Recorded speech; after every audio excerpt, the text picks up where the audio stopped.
आइए शुरू करते हैं न्यूज पथ पर सफर और सबसे पहले आपको दिखाते हैं ऐसी तस्वीरें जिनका जिक्र सरेरा है। ये तस्वीरें सुर्खियों में भी है और सोशल मीडिया पर भी है।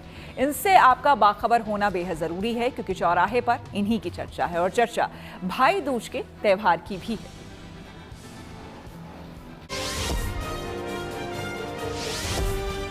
पूरा देश आज भाई दूज के त्योहार की खुशियों में डूबा हुआ है। भाई बहन के इस पवित्र पर्व के शुभ अवसर पर सुबह से ही आस्था की डुबकी लगाने का सिलसिला शुरू हो गया।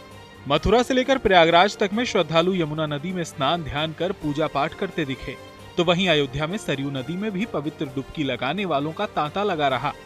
भाई दूज दिवाली पंच महापर्व का अंतिम त्योहार होता है, जो कि हर साल कार्तिक मास के शुक्ल पक्ष की द्वितीया तिथि को मनाया जाता है। इस तिथि से यमराज का संबंध होने के चलते इसे यम द्वितीया के नाम से भी जाना जाता है। बहनें इस दिन अपने भाई को तिलक लगाकर और स्वागत सत्कार कर उनकी लंबी उम्र की कामना करती हैं। मान्यता के अनुसार जो भाई बहन के घर जाकर भोजन ग्रहण करता है और तिलक करवाता है, उसकी अकाल मृत्यु नहीं होती है। इसी दिन चित्रगुप्त जी की भी पूजा की जाती है।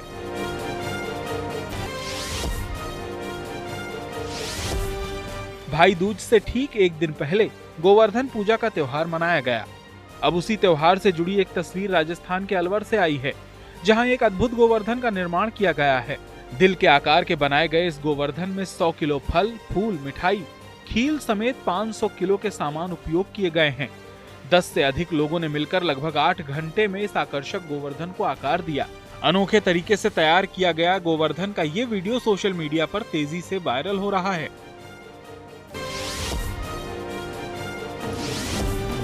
कार्तिक मास शुक्ल पक्ष की प्रतिपदा पर 22 अक्टूबर से गुजराती नववर्ष शुरू हो चुका है। इस मौके पर सुरेंद्रनगर जिले से नए साल के जश्न की एक पारंपरिक तस्वीर सामने आई है, जिसमें लोग गायों को दौड़ाते दिख रहे हैं। सुरेंद्रनगर जिले के वडगाम और बलोल गांव में ये परंपरा वर्षों से चली आ रही है, जिसमें पहले गांव के लोग एक जगह जुटते हैं और पूरे गांव की गायों की पूजा की जाती है, उन्हें सजाया जाता है और फिर गौ दौड़ का आयोजन होता है। इस दौरान गांव के युवा चिल्लाकर और चुनौती देकर गायों को दौड़ाने के लिए प्रोत्साहित करते हैं और पटाखे फोड़कर गायों को दौड़ाते हैं। इस दौड़ के पीछे मान्यता है कि इससे गांव में नई ऊर्जा मिलती है, गांव का कल्याण होता है और लोगों की सुख समृद्धि बढ़ती है।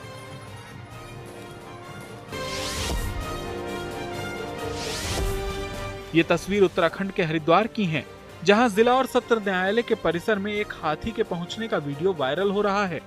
तस्वीरों में आप देख सकते हैं कि कोर्ट परिसर में एक सुरक्षा कर्मी मोबाइल फोन पर बात कर रहा है। इसी दौरान उसे हाथी दिखाई पड़ता है। जंगली हाथी को देखकर वो सुरक्षित जगह की ओर चला जाता है, लेकिन हाथी ने किसी तरह का कोई नुकसान नहीं पहुंचाया। बाद में उसे वापस जंगल भेज दिया गया। चलिए अब बात करते हैं दिल्ली में छठ की तैयारियों की। दिल्ली में छठ की तैयारियों को लेकर रेखा सरकार जोर शोर से जुटी हुई है। यमुना के घाटों को व्रतियों के लिए सजाया संवारा जा रहा है। आईटीओ घाट पर जेसीबी मशीनों से समतल किया जा रहा है और यमुना की सफाई के लिए हार्वेस्टर मशीनें भी उतारी गई है।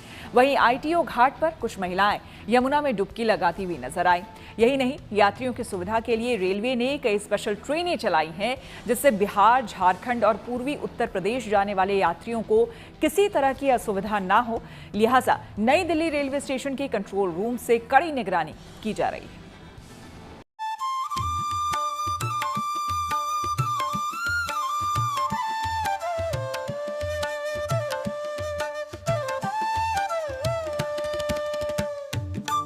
दिल्ली में लोक आस्था का महापर्व छठ पूजा बड़े धूमधाम और श्रद्धा के साथ मनाए जाने की तैयारियां जोर शोर से की जा रही हैं।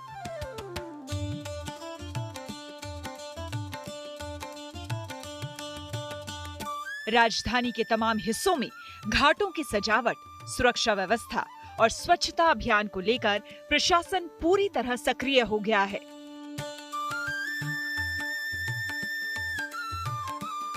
जिला प्रशासन से लेकर स्थानीय समितियां तक तैयारियों को अंतिम रूप देने में जुटी हैं, ताकि श्रद्धालु बिना किसी असुविधा के सूर्य उपासना कर सके। लिहाजा दिल्ली में यमुना नदी के किनारे छठ घाटों पर तैयारियां जोर शोर से चल रही हैं और नए घाटों का निर्माण तेजी से किया जा रहा है। दिल्ली में यमुना के सभी घाटों पर छठ पूजा की तैयारी जोर शोर से आगे बढ़ रही है। इस वक्त हम मौजूद हैं दिल्ली के सबसे इम्पॉर्टेंट और महत्वपूर्ण घाटों में से एक ITO छठ घाट पर। इसे VIP घाट भी आप कह सकते हैं। और यहाँ पर आप देखिए कि किस तरह से नदी के ठीक किनारे पर जो काम है वो बहुत तेज़ी से आगे बढ़ रहा है। यहाँ पर आपको बहुत सारे बुलडोज़र दिखाई पड़ जाएंगे जो मिट्टी से पूरी चीज़ों को, जो ज़मीन है उसको व्यवस्थित कर रहे हैं, उसको बैलेंस कर रहे हैं, बराबर कर रहे हैं। इसके साथ ही साथ आपको बहुत सारे कर्मचारी अलग अलग काम करते हुए यमुना घाट पर दिखाई पड़ जाएंगे। नदी की हम बात करें तो नदी में आप देखिए कि किस तरह से जो मशीन है पानी को साफ़ करने वाली, वो भी लगातार यहाँ बनी हुई है। जैसे ही उसकी ज़रूरत पड़ती है उसे भी चलवा दिया जाता है। साथ ही साथ आप देखिए कि इन कामकाज के साथ साथ बहुत सालों बाद लोगों को ये मौका मिला है, या यूँ कहें कि ये परमिशन मिली है कि इस बार छठ पूजा में अर्घ यमुना जी में उतर कर दे सकते हैं। उसकी वजह से आप देखिए जो तमाम श्रद्धालु हैं वो आज ही यमुना के घाट पर पहुंच गए हैं। आज से ये सभी लोग जो छठ की पूजा करते हैं अपने घर में एक मिट्टी का चूल्हा बनाते हैं और फिर उसी मिट्टी के चूल्हे पर जितना भी आपका खाना, प्रसाद, वो सब कुछ है आज से बनना शुरू हो जाएगा। तो इसलिए आज लोग यहाँ पर उस चूल्हे को बनाने से पहले यमुना जी में डुबकी लगाने के लिए आए हैं। मेरे साथ ब्रिजेश पांडे जी हैं जो कि ITO छठ पूजा समिति में भी मेंबर हैं। सर, अभी कितना कामकाज हो चुका है और कितना बाकी है? लंबे अरसे बाद आप लोग को मौका मिल रहा है यमुना के ठीक किनारे पर छठ पूजा मनाने का। पहले एक टेम्परेरी घाट आप लोग का हुआ करता था जो बहुत छोटा था, इस बार क्या इंतज़ाम? ऐसा है, सबसे पहले दिल्ली सरकार को धन्यवाद छठ पूजा समिति की तरफ से कि इस बार यमुना जी में अर्घ देने का परमिशन मिला है। कोविड के बाद 5 साल हो गया था, लेकिन यमुना जी में व्रतधारी अर्घ नहीं दे पा रहे थे। जबकि ये पूजा साफ़ सुथरा है, साफ़ सुथरा वाला पूजा है, इससे गंदगी नहीं फैलती है। इस चीज़ को रखकर है ना, हमारे चीफ मिनिस्टर दिल्ली की जो हैं वो घोषणा करी कि नहीं, इस बार यमुना जी में अर्घ दिया जाए। यमुना के ITO घाट पर छठ व्रती पहुंचने लगे हैं और आस्था की डुबकी लगाकर चूल्हा बनाने के लिए मिट्टी घर ले जा रहे हैं, क्योंकि मिट्टी से बने चूल्हों पर ही छठ का प्रसाद तैयार किया जाता है। ITO यमुना घाट पर छठ पूजा की तैयारी चल रही है, लेकिन उसके पहले ही आप देखिए जो तमाम महिलाएं हैं वो यमुना में किनारे पर पहुंच चुकी हैं, उसमें डुबकी लगा रही हैं, उसमें स्नान कर रही हैं और एक तरह से वो भी तैयारियां देखने के लिए आई हैं। आइए, क्या कहाँ से आए आप लोग? हम लोग चंदन बिहार से आए। चंदन बिहार से छठ पूजा करते हैं? हाँ। तो इस बार मौका मिल रहा है कि यहीं पे छठ पूजा करने का? हाँ, यही करेंगे। बढ़िया है। सही तो है, लेकिन वो है गंदा है, बिल्कुल सही तो नहीं है। अभी गंदा ही है, सफाई कर देते तो। आज ही आप लोग क्यों डुबकी लगा रहे थे? आज लगा रहे हैं, जब हम सब गंगा नहा लेते हैं ना, उसके बाद जा करके छठ पूजा करते हैं। अच्छा, एक साल के में हमसे काम मतलब जो पूजा काम है आज से शुरू हो गया। हाँ, आज से हम लोग है क्या? मान बनते हैं, मिट्टी की चूल्हा जो होती है तो आज से स्टार्टिंग है बनाना। तो जब तक गंगा नहीं नहाएंगे, जमुना जी में डुबकी नहीं लगाएंगे, तब तक तो मिट्टी उट्टी छू नहीं सकते हैं ना, ये बात है। तो ये परिवार बता रहा है कि आज से ही जो है जो छठ पूजा की शुरुआत है वो एक तरह से हो गई है और चूल्हा आज मिट्टी का बनाएंगे। उस चूल्हे को बनाने से पहले यमुना जी में डुबकी लगाने के लिए आए। डुबकी लगा के बहुत मजे आए। पानी साफ है? पानी तो थोड़ा सा साफ है, लेकिन बहुत गंदे, उधर नाले के पानी जैसे लग रहे हैं, उधर के टाइप में। हाँ, बहुत गंदे हैं। लेकिन लग रहा है कि जो पहले था उससे बेहतर दिखाई पड़। हाँ, पहले से थोड़ा बहुत पहले से बेहतर है। हाँ, पहले से बेहतर है। घाटों पर साफ सफाई और बाकी व्यवस्था का काम तेजी से जारी है, ताकि श्रद्धालु बिना किसी परेशानी के पूजा कर सके।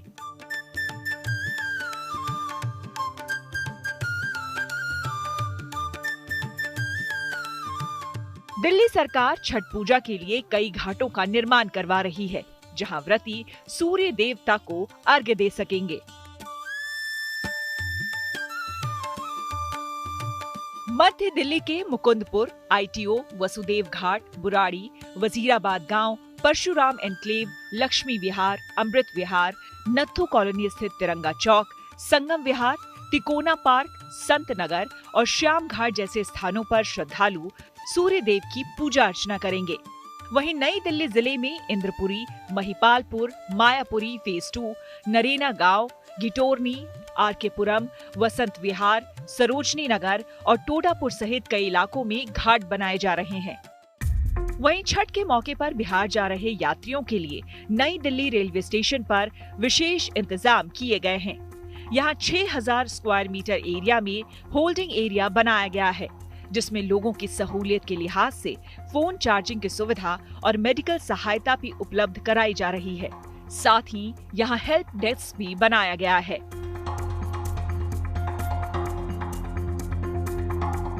त्योहारों में अक्सर हम देखते हैं कि रेलवेज में, ट्रेन्स में, प्लेटफॉर्म्स पे बहुत ज़्यादा भीड़ होती है और इन सब चीज़ों को लेकर रेल मंत्रालय की तरफ से ये वॉर मॉनिटरिंग रूम जो है ये बनाया गया है। और हर साल आप देखते हैं कि किस तरीके का रश ट्रेन्स में होता है जब बहुत सारे लोग दिवाली के बाद, छठ पूजा से पहले बिहार की तरफ जाते हैं। तो इस वक्त हम आपको कुछ ऐसे स्टेशंस दिखा रहे हैं जहाँ पर कैमरे लगे हुए हैं और अलग अलग जगह पे कैमरे लगे हुए हैं। ये टिकटिंग जोन्स हैं, ये स्टेशन के बाहर का इलाका है। सामने आप देख रहे हैं ये नई दिल्ली रेलवे स्टेशन का जो नया होल्डिंग एरिया है वो बनाया गया है और किस तरीके से स्ट्रीमलाइन तरीके से जो लोग हैं उन्हें अंदर आने दिया जा रहा है टिकट लेने के बाद। तो आप देख सकते हैं कि ये सारा कुछ मॉनिटर होता है। ये आपको मैं बताऊं, ये नई दिल्ली रेलवे स्टेशन का होल्डिंग एरिया है।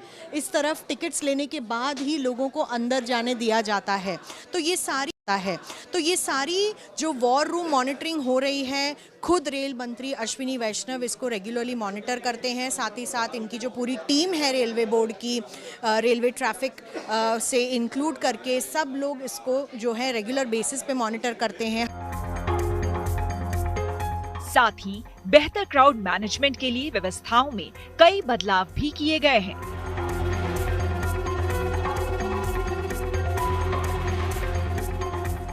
त्योहारों के मौके पर हर साल लाखों की भीड़ को संभालना भारतीय रेलवे के लिए बड़ी चुनौती होती है।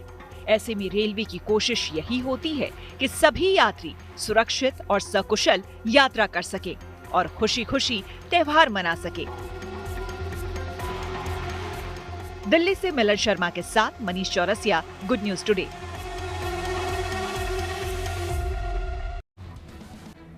और न्यूज पथ के सफर में अब सोशल अड्डा का रुख करते हैं, जहां आज बात छठ पूजा को लेकर करेंगे।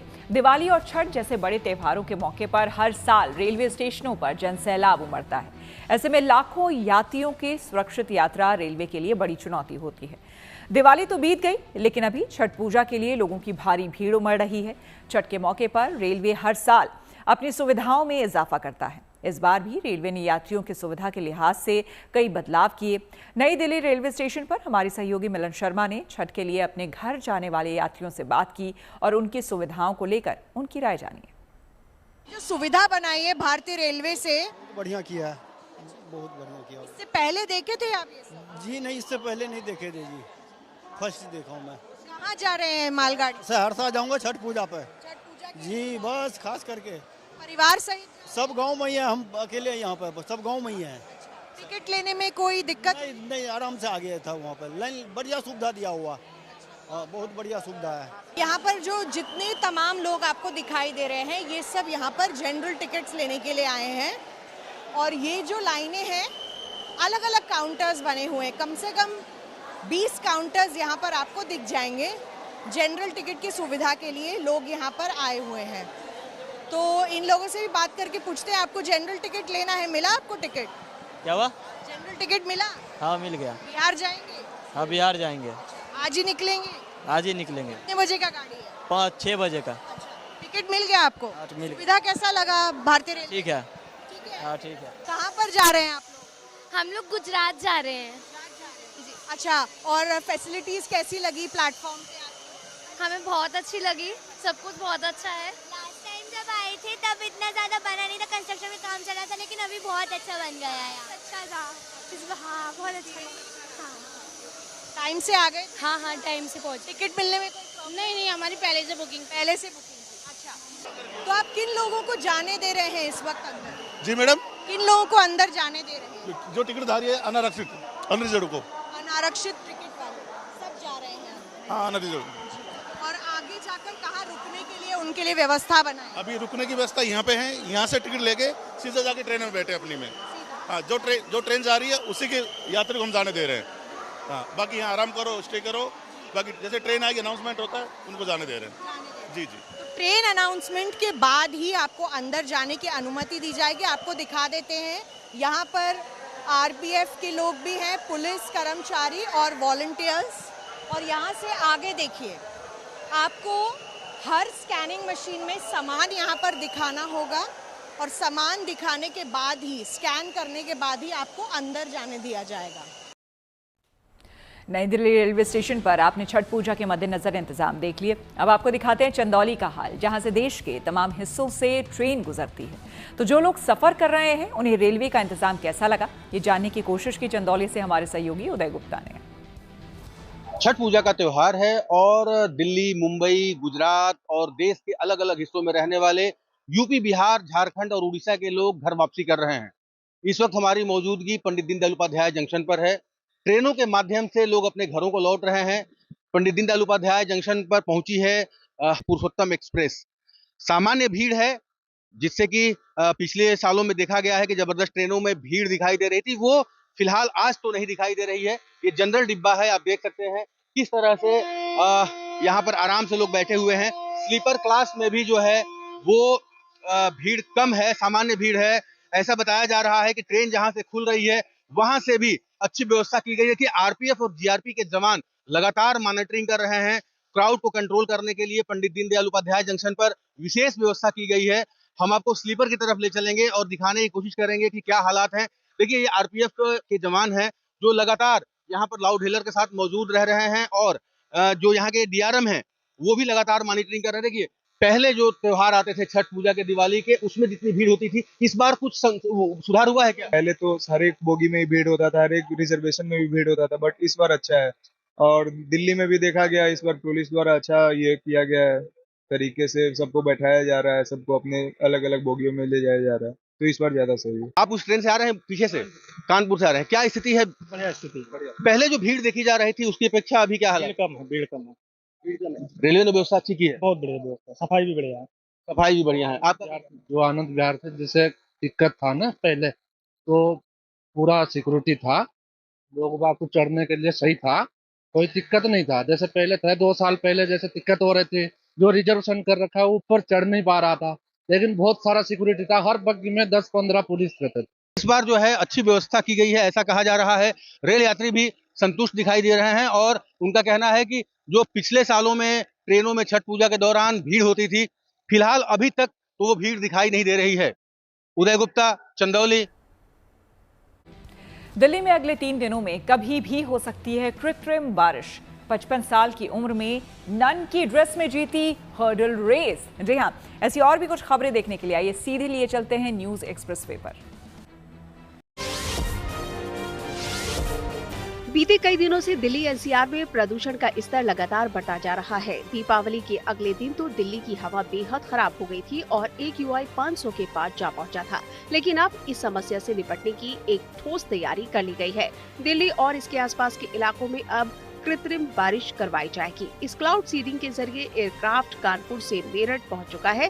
बादलों की स्थिति को देखते हुए अगले 3 दिन यानी 72 घंटे में कभी भी क्लाउड सीडिंग की जा सकती है और माना जा रहा है कि लगभग 100 किलोमीटर की रेंज में इस क्लाउड सीडिंग का असर देखने को मिलेगा।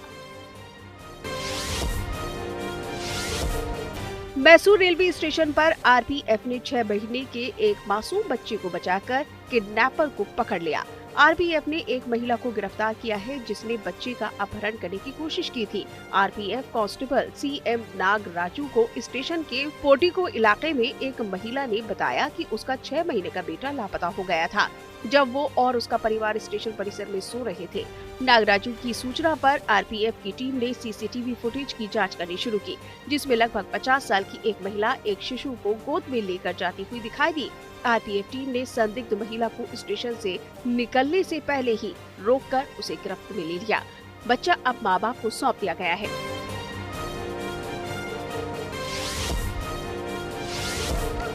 उम्र और पोशाक जीत में कोई बाधा नहीं होती है, ये साबित किया है केरल की 55 साल की एक नन सिस्टर सबीना ने, जो इन दिनों चर्चा में है।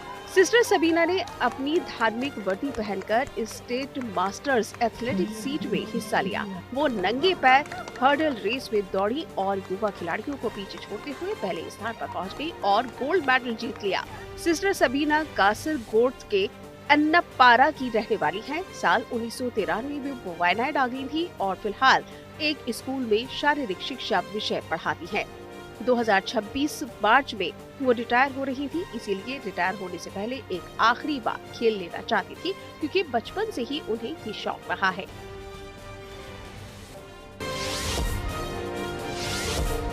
कश्मीर घाटी की खूबसूरत बुलर झील में लगभग 30 साल बाद इतने कमल खिले कि कमल ककड़ी, जिसे वो नदरू कहा जाता है, को बचाने वाले किसानों और स्थानीय लोगों में खुशी की लहर दौड़ गई है। स्थानीय समुदाय और प्रशासन मिलकर इस प्राकृतिक सुंदरता को बनाए रखने के लिए लगातार जागरूकता अभियान चला रहे हैं, ताकि वुलर झील फिर से अपनी पुरानी छवि में लौट सके। इस बार ये रौनक पर्यावरण विशेषज्ञों के लिए भी खुशी का विषय है। और आइए अब रुक करते हैं प्रगति मार्ग का, जहां ऐसी खबरें हैं जो कि देश की तरक्की, प्रगति और लोगों की काबिलियत दिखाती है। इंसान का स्वस्थ रहना बेहद ज़रूरी है। हर किसी को अपनी सेहत को लेकर जागरूक और ख़राब आदतों से दूर रहना चाहिए। इसी मकसद से जम्मू कश्मीर में लिद्दरवाड ट्रेल रन का आयोजन किया जाता है। इस बार इसका 3रा सीजन आयोजित हुआ, जिसमें देश भर से लोगों ने हिस्सा लिया। इस आयोजन से पर्यटन को भी बढ़ावा देने की कोशिश हो रही है।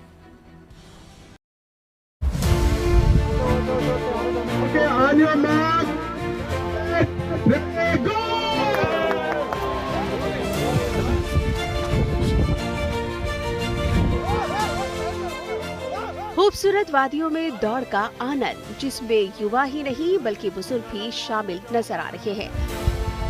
ये तस्वीरें हैं जम्मू कश्मीर के पहलगाम की, जहां लिद्दरवाड रन सीजन 3 का आयोजन किया गया। Jawaharlal Nehru institute, Pahalgam development authority और टूरिज्म डिपार्टमेंट की ओर से आयोजित इस लिद्दरवाड ट्रेल रन सीजन 3 में शामिल होने जम्मू कश्मीर के साथ ही देश के दूसरे राज्यों से भी प्रतिभागी पहुंचे।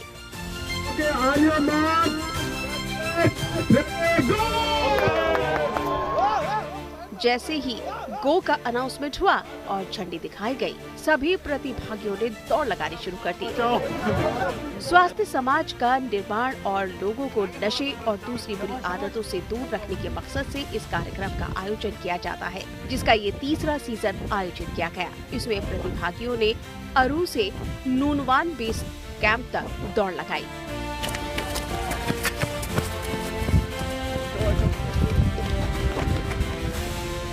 करीब 14 किलोमीटर की दौड़ लगाकर उत्तराखंड की सोनिया ने बालिका वर्ग में पहला स्थान हासिल किया, जबकि उत्तराखंड की ही अंजलि इस वर्ग में दूसरे स्थान पर रही। विजेता प्रतिभागियों को मेडल और नकद राशि देकर सम्मानित भी किया गया। मेडल और उसके साथ 20,000 कैश प्राइज। मैंने आज इसमें 14 किलोमीटर किया है और मुझे काफ़ी अच्छा लगा है और मैं इसमें फर्स्ट आई हूँ और मैं चाहूँगी कि मैं अगली बार भी आऊँ और आगे भी अच्छा करूँ। उत्तराखंड में इतना ठंडा नहीं है, यहाँ तो काफ़ी ठंडा था और जहाँ से ये रनिंग स्टार्ट हुई वहाँ पे बर्फ़ भी पड़ी थी और काफ़ी कठिनाई आई, सांस लेने में थोड़ी प्रॉब्लम भी हो रही थी, बट फिर भी अच्छा हुआ। जो आजकल के युवा हैं ज़्यादा नशे में हैं, मैं चाहती हूँ कि मतलब आने वाले जो पीढ़ी है वो रनिंग करे, क्योंकि रनिंग से हमारा शरीर फिट रहता है, कोई बीमारी भी नहीं आती है। तो मैं चाहूँगी कि आगे आए और ऐसे ही प्रतिभाग करें। जीत हार अपनी जगह, लेकिन इस दौड़ में शामिल होकर सब बेहद खुश नजर आए। रनिंग कर रही हूँ, मैं एक अल्ट्रा रनर हूँ। मैंने 50 से ऊपर भी किया है, 70 भी किया है, लेकिन इसे यहाँ पे मेरा जो पहलगाम जो है ये फर्स्ट रन है तो यहाँ के पहले मैंने सोचा था कि मैं देखती हूँ कि क्या अनुभव है यहाँ का, तो यहाँ से मुझे बहुत ही अच्छा लगा सर। जो 18 से यहाँ पे कोई ओपन कोई कैटेगरी नहीं है, कोई इस कैटेगरी नहीं है, ओपन रन है सबके लिए। 18 के साल के ऊपर से जो बच्चे हैं सभी भाग सकते हैं। तो मैं 60+ हूँ, तो मुझे अपने आप को ये कितनी खुशी हो रही है कि मैं 18 साल के बच्चों के साथ भाग के मैं अपने आप को भी मैं 18 साल का फील कर रही हूँ। तो बहुत अच्छा लग रहा है मुझे। तो बाकी इनका जो सिस्टम है, अरेंजमेंट है, रूट बहुत अच्छा था। इस इवेंट के जरिए एक प्लेटफॉर्म मिल रहा है हम जैसे यूथ्स के लिए, एथलीट्स के लिए, कि एक प्लेटफॉर्म मिल रहा है। तो बढ़िया अच्छा लग रहा है कि यहाँ पे आके, और बड़ा अच्छा माहौल है। आप जैसे कि आप भी देख रहे हैं कि हर कोई एज ग्रुप का यहाँ पे इस इवेंट में हिस्सा ले रहे हैं। तो बहुत अच्छी बात है, आगे से भी ये इवेंट्स होने चाहिए, सो दैट कि हम हर कोई इसमें पार्टिसिपेट ले और अपनी सेहत का ख्याल रखें, ना कि वॉक बल्कि रन, हर एक चीज़ में सुबह उठ के इसमें हिस्सा ले, अपनी सेहत का ख्याल रखें। जम्मू कश्मीर के लिद्दरबाड़ घाटी में इस इवेंट का आयोजन किया जाता है। लिद्दरबाड़ ट्रेल रन का 3rd सीजन है। हमने इसको 2023 में शुरू किया था और इसमें लगभग हमने जो अरेंजमेंट किया था लगभग 500 पार्टिसिपेंट्स का, बट मुझे लगता है कि 250 के करीब पार्टिसिपेंट्स आए, बिकॉज एग्जाम टाइम भी चल रहा है उसकी वजह से। और इसका मुख्य 2 उद्देश्य हैं। इसके नंबर 1 है कि हेल्थ कॉन्शियसनेस एंड डिसिप्लिन को बच्चों में बढ़ावा देना, और दूसरा एडवेंचर टूरिज्म को पहलगाम में बढ़ावा देना। इस प्रकार के इवेंट्स करके बेसिकली हम ये मैसेज देना चाहते हैं कि लोग यहाँ पर आएं, और जिससे रोजगार वगैरह बढ़े, लोगों की एनर्जीज, बच्चों की एनर्जीज बेटर चीज़ों में डाइवर्ट हो, और साथ ही साथ जो है एडवेंचर टूरिज्म को बढ़ावा देना। जाहिर है इस तरह के आयोजन से न सिर्फ सेहत को लेकर जागरूकता बढ़ती है, बल्कि इससे पर्यटन को भी बढ़ावा मिलता है, जिससे स्थानीय लोगों की रोजी रोटी की व्यवस्था बनती है। मतलब एक साथ कई तरह के फायदे। श्रीनगर से अशरफ पानी के साथ ब्यूरो रिपोर्ट, QTS टुडे। और न्यूज़ पथ पर आगे है धन बाजार, जहां शेयर बाजार से लेकर कारोबार तक की सभी अहम खबरें होती हैं, जिसका सीधा रिश्ता आपकी आमदनी आपकी जेब से होता है। तो तेज रफ्तार खबरों के बीच ये जरूरी खबरें छूट ना जाए, इसलिए सीधे आपको ले चलते हैं धन बाजार। अमेरिका भारत व्यापार समझौते के मोर्चे पर बढ़ती पॉजिटिविटी के बीच IT और टेक शेयर्स में मजबूत खरीदारी से सेंसेक्स और निफ्टी आज बढ़त के साथ बंद हुए। सेंसेक्स 130.06 अंक चढ़कर 84,556.40 अंक पर बंद हुआ, तो वहीं निफ्टी 22.80 अंक बढ़कर 25,891.40 पर बंद हुआ। वहीं आज सोने और चांदी के रेट में गिरावट दर्ज की गई। दिल्ली में गुरुवार को सोने की कीमत 500 रुपए से ज्यादा गिरकर 1,23,354 रुपए प्रति 10 ग्राम हो गई। सोने के साथ साथ चांदी की कीमतों में भी गिरावट आई है और 1,000 रुपए से ज्यादा कम होकर 1,51,450 प्रति किलोग्राम हो गई है। आज गुरुवार 23 अक्टूबर को अमेरिकी डॉलर के मुकाबले रुपया 7 पैसे बढ़कर 87.86 पर बंद हुआ। विदेशी मुद्रा व्यापारियों का मानना है कि रुपया सकारात्मक रुख के साथ बंद हुआ है, क्योंकि इस बात की चर्चा बढ़ रही है कि भारत अमेरिका बहुप्रतीक्षित व्यापार समझौते को अंतिम रूप देने के करीब पहुंच रहे हैं। बात करते हैं 4 धाम यात्रा की। देवभूमि उत्तराखंड में गंगोत्री धाम के बाद आज यमुनोत्री और केदारनाथ धाम के कपाट भी बंद कर दिए गए।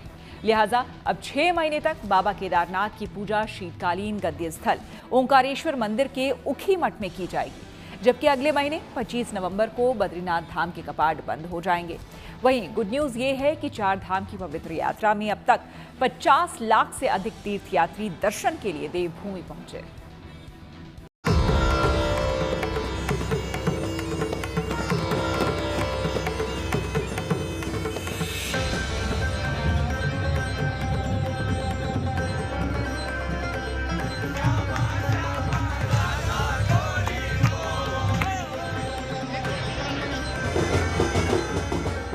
देवभूमि उत्तराखंड में 4 धाम यात्रा अब समापन की ओर पहुंच चुकी है,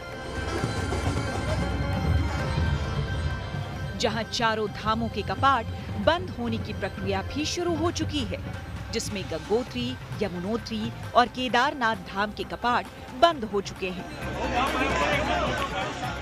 4 धाम तीर्थों में से एक बाबा केदारनाथ के कपाट आज बंद कर दिए गए। अब 6 महीने तक बाबा भक्तों को दर्शन नहीं देंगे। वहीं यमुनोत्री धाम के कपाट भी बंद कर दिए गए। अब खरसाली में मां अगले 6 माह तक विराजमान रहेंगी, जबकि गंगोत्री धाम के कपाट बुधवार को विधिवत पूजा अर्चना के बाद बंद कर दिए गए और 25 नवंबर को वैकुंठ धाम के नाम से चर्चित बाबा बद्रीनाथ के कपाट भी बंद कर दिए जाएंगे। भैया दूज के पावन अवसर पर शुभ मुहूर्त में आज तड़के 4:30 बजे केदारनाथ मंदिर में विशेष पूजा अर्चना हुई। इसके बाद विधि विधान से बाबा का अभिषेक किया गया और फिर आरती के बाद भोग लगाया गया। बाबा केदार की समाधि पूजा के बाद निर्धारित कार्यक्रम के अनुसार सुबह 6:30 बजे मंदिर में गर्भगृह के द्वार बंद किए गए और फिर बाबा केदार के पंचमुखी चल विग्रह को डोली में विराजमान कर मंदिर से बाहर लाया गया। विधि विधान से सारे अनुष्ठान पूर्ण किए जाने के बाद सुबह 8:30 बजे मंदिर के मुख्य कपाट अगले 6 महीनों के लिए बंद कर दिए गए और बाबा केदार की पंचमुखी चल विग्रह डोली उखीमठ में स्थित शीतकालीन गद्दी स्थल ओंकारेश्वर मंदिर के लिए रवाना हो गई। ये डोली 25 अक्टूबर को उखीमठ पहुंचेगी, जहां अगले 6 महीने तक बाबा की पूजा अर्चना होगी।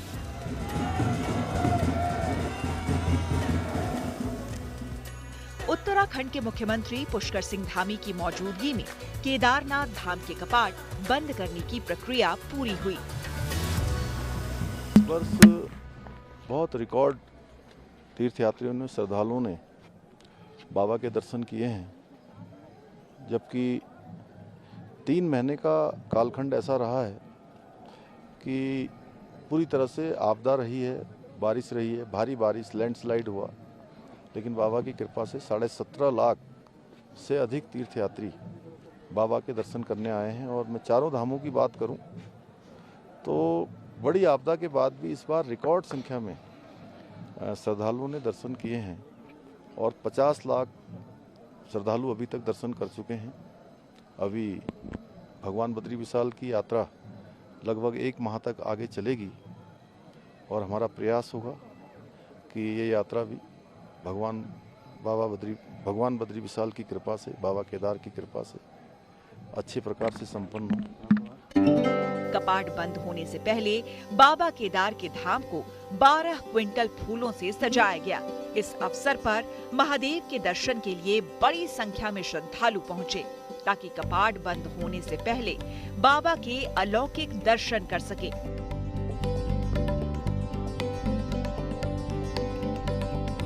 केदारनाथ धाम की तरह ही यमुनोत्री धाम के कपाट भी शीतकाल के लिए विधि विधान से बंद कर दिए गए।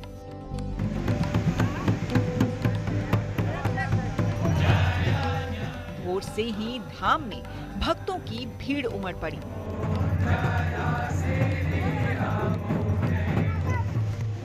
मां यमुना की विशेष पूजा अर्चना के साथ शीतकालीन यात्रा की परंपरा निभाई गई, जिसके बाद शुभ मुहूर्त में दोपहर 12:30 बजे यमुनोत्री धाम के कपाट बंद किए गए। इस बीच पूरा मंदिर परिसर जय मां यमुना के जयकारों से गूंज उठा।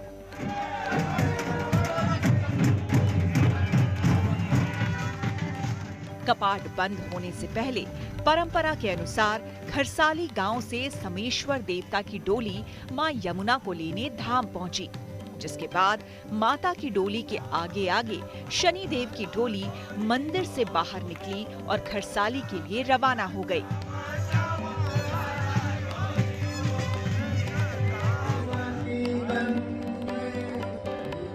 इससे पहले बुधवार को गंगोत्री धाम के भी कपाट बंद कर दिए गए। गंगोत्री के कपाट बंद होने से पहले मंदिर को भव्य रूप से सजाने के साथ साथ मां गंगा की भोग मूर्ति और उत्सव डोली की विधि विधान से पूजा अर्चना की गई।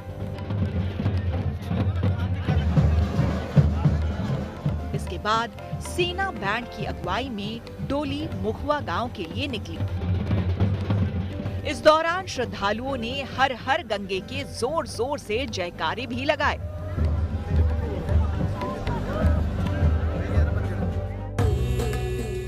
मां गंगा की डोली गुरुवार को अपने शीतकालीन गद्दी स्थल मुखवा गांव पहुंची। परंपरा के अनुसार अब अगले 6 महीनों तक मुखवा मंदिर में मां गंगा की पूजा अर्चना और दर्शन होंगे। वहीं बद्रीनाथ धाम के कपाट 25 नवंबर को बंद होंगे, जिसके साथ ही 4 धाम यात्रा का औपचारिक समापन होगा। बद्री केदार मंदिर समिति के अनुसार भक्तों के लिए रात भर बाबा केदार के दर्शन के लिए विशेष व्यवस्था की गई थी।